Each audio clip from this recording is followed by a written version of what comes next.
Hello everyone, I'm Dr. Eren from the Hair Center of Turkey Clinic. I work as a specialist in anesthesiology and reanimation. Today I will answer the question of whether pregnant women can undergo hair transplantation. Although I usually answer yes. To most of these kinds of questions, this time I have to say no. In fact, pregnancy is a physiological process rather than a pathological one. As is the case all over the world. In pregnant women, all surgeries except for emergencies are postponed until after pregnancy. All medical issues, except for those that threaten the life of the mother or baby, are deferred to the post-pregnancy period. For this reason, it is recommended that aesthetic procedures such as hair transplantation also be postponed until after pregnancy, and even until after childbirth, specifically to the period after the first 6 months following birth.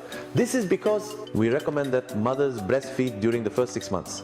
If you are pregnant and considering a hair transplant, please contact us after the first 6 months following childbirth. If you have any questions about this topic, please let us know in the comments. Don't forget to subscribe to the channel for more videos like this one. Thank you.